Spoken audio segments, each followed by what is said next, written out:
తానే ఓడినా తలొగ్గలేదు. సింగిల్ గా పాలిటిక్స్ లోకి ఎన్నో ఎత్తుపల్లాలు చూశారు. కట్ చేస్తే 6 నెలల క్రితం నవ్యాంధ్ర పొలిటికల్ పిక్చర్ నే మార్చేశాడు.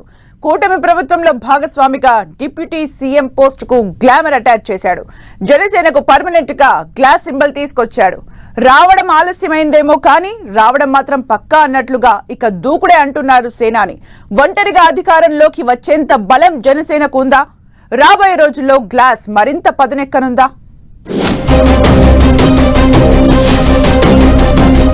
పాలిటిక్స్ లో ఒక్కో మెట్టు పైకి ఎక్కుతున్న జనసేన. జనసేనకు పర్మనెంట్ గా గ్లాస్ సింబల్ కేటాయించిన ఈసీ. డిప్యూటీ సీఎం పోస్ట్ కు గ్లామర్ తెచ్చిన పవర్ స్టార్.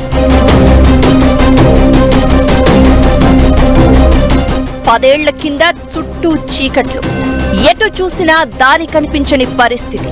అయినా సింగిల్ గా బయలుదేరాడు. తానే ఆయుధంగా, నినాదంగా ఒక్కడై నిలబడి ఒంటరిగా పోరాడి కూటమిగా జతకట్టి జనం మెచ్చిన జనసేనాని అయ్యారు పవన్ కళ్యాణ్. పార్టీ పెట్టిన దశాబ్దం తర్వాత రాజకీయ ప్రభంజనం సృష్టించి టాక్ ఆఫ్ ది కంట్రీగా మారిన పవర్ స్టార్ ఇప్పుడు తన పార్టీకి కూడా తగిన గుర్తింపు తీసుకొచ్చారు.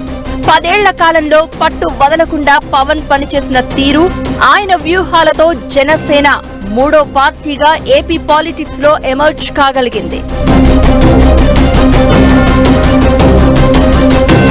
2014లో జనసేన పోటీ చేయలేదు. 2019లో పోటీ చేసిన అధినేత పవన్ 2 సీట్లలో ఓటమి పాలయ్యారు. ఆ పార్టీకి ఒకే సీటు దక్కింది. కేంద్ర ఎన్నికల సంఘం నిబంధనల ప్రకారం అప్పుడు 7% కంటే తక్కువ ఓట్లు వచ్చాయి. దాంతో 2019 ఎన్నికల్లో జనసేనకు తాత్కాలికంగా గాజు గ్లాసు సింబల్ దక్కడం కూడా కష్టమైంది. 2024లోనూ అతి కష్టం మీద జనసేనకు గ్లాస్ గుర్తు కేటాయించిన దానిని ఫ్రీ సింబల్ లిస్ట్ లో పెట్టింది ఈసీ. అయితే 2024 ఎన్నికల్లో కూటమి బంపర్ విక్టరీలో కీ రోల్ ప్లే చేసిన పవన్ తన పార్టీ పోటీ చేసిన 21కి 21 సీట్లు గెలుచుకున్నారు. అంతేకాదు ఏకంగా 8% ఓట్ షేరును సాధించింది జనసేన. దాంతో జనసేనకు కేంద్ర ఎన్నికల సంఘం గుడ్ న్యూస్ వినిపించింది. ఆ పార్టీకి గాజు గ్లాస్ గుర్తును శాశ్వతంగా కేటాయిస్తూ ఏపీలో జనసేనను గుర్తింపు పొందిన పార్టీగా గుర్తిస్తూ కీలక నిర్ణయం ప్రకటించింది. దీంతో జనసేన కూడా ఏపీలో టీడీపీ, వైసీపీలతో సరి సమానంగా రాజకీయం చేసేందుకు, జనానికి తెలిసిన గాజు గ్లాస్ గుర్తుతో దూకుడు పెంచేందుకు ఈసీ నిర్ణయం ఉపయోగపడనుంది. ఇక ఇప్పటికే జనసేన ఆవిర్భావ సభలు షెడ్యూల్ ఫిక్స్ అయింది. మార్చి 14న పిఠాపురం వేదికగా పార్టీ ఆవిర్భావ వేడుకలు జరగబోతున్నాయి.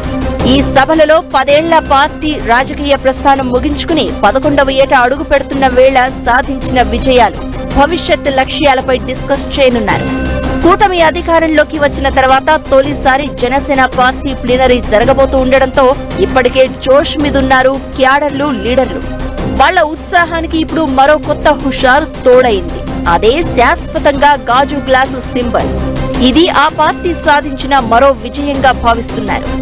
జనసేన గుర్తు గాజు గ్లాస్ గా జనాలకు పరిచయమైపోయింది.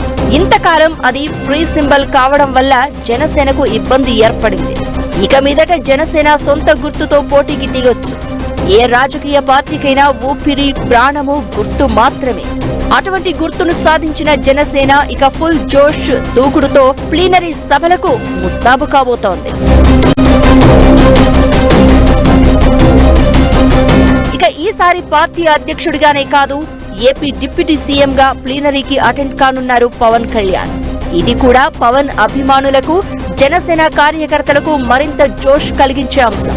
అంతేకాదు ఆ పార్టీ తరపున 21 మంది ఎమ్మెల్యేలు, 2 ఎంపీలు, 2 మంత్రులు ఒకే వేదిక మీద కనిపించబోతున్నారు.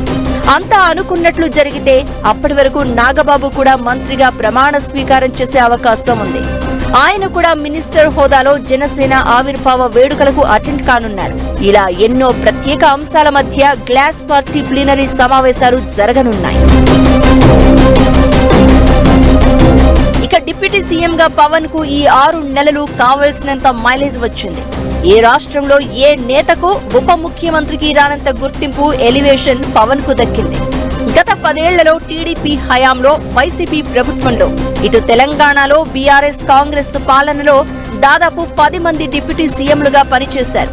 ఎవరికి డిప్యూటీ సీఎం పదవి దక్కినా వారంతా మంత్రులుగానే చెలామణి అయ్యారు. ఒక పవన్ మాత్రమే ఉప ముఖ్యమంత్రి పదవిలో ఉండి పవర్ సెంటర్ గా కనిపిస్తున్నారు. అలా ఏపీలో డిప్యూటీ సీఎం పోస్ట్ కు పొలిటికల్ గ్లామర్ తెచ్చారు పవన్ కళ్యాణ్. అపరిమితమైన ఫ్యాన్ ఫాలోయింగ్ పవన్ సొంతం. జనసేనానిగా కూడా బలమైన సామాజిక వర్గం వెన్నుదన్ను ఉంది. అంతేకాదు ఆయన పార్టీకి కొన్ని సెక్షన్లలో మంచి మద్దతు ఉంది. దీంతో పవన్ ను బలమైన నేతగా, పవర్ఫుల్ డిప్యూటీ సీఎం గా భావిస్తున్నారు జనం. కాబోయే సీఎం గా జనసేన అభిమానులు ఎలివేషన్ ఇస్తూనే ఉన్నారు. పవన్ ఫస్ట్ టైం ఎమ్మెల్యే అయ్యారు. కీలక శాఖలు చూస్తున్నారు. దాంతో తనను తాను రుజువు చేసుకోవాలన్న ఆయన తాపత్రయం కూడా డిప్యూటీ సీఎం పోస్ట్ కు వన్నె తెస్తోందన్న టాక్ వినిపిస్తోంది. ఇక తిరుమల లడ్డు ఇష్యూ, కాకినాడ పోర్టులో బియ్యం దందా, కడపలో ఎంపీడీఓపై అటాక్ మీద స్పందించి ఫ్యూచర్ లీడర్ గా మరింత ఎస్టాబ్లిష్ అవుతూ వస్తున్నారు పవన్. ఆయన చేసే సంచలన ప్రకటనలు, పర్యటనలు, ఆయన ఇచ్చే పదునైన స్టేట్మెంట్లు, సేనాని దూకుడు రాజకీయం ఉప ముఖ్యమంత్రి మరీ ఇంత పవర్ఫుల్లా అని అనిపించేట్లుగా చేస్తున్నాయి. అంతేకాదు పవన్ ఏపీ కూటమిలో జనసేన పార్టీతో మిత్రుడుగా ఉన్నారు. బీజేపీతో సన్నిహితంగా ఉంటున్నారు. ఆయనకు ఉన్న ఫాలోయింగ్ దృష్టిలో పెట్టుకుని బీజేపీ సేనాని సేవలను మహారాష్ట్రలో ఉపయోగించుకుంది. రాబోయే తమిళనాడు ఎన్నికల్లోనూ పవన్ తో ప్రచారం చేయించే అవకాశం ఉంది. ఇలా డిప్యూటీ సీఎం పోస్ట్ కు అడిషనల్ వాల్యూ తెస్తున్నారు పవన్. అటు పార్టీకి గాజు గ్లాసు సింబల్, డిప్యూటీ సీఎం గా పవన్ దూకుడు అన్ని జనసేనకు ఫెచ్చింగ్ అవుతున్నాయి. రాబోయే రోజుల్లో ఏపీ రాజకీయాల్లో జనసేన పార్టీ ప్రభావం మరింత పెరిగే అవకాశం ఉందంటున్నారు పొలిటికల్ ఎనలిస్టులు. పవన్ పొలిటికల్ అడుగులు ఎటువైపు ఉంటాయనేది చూడాలి మరి.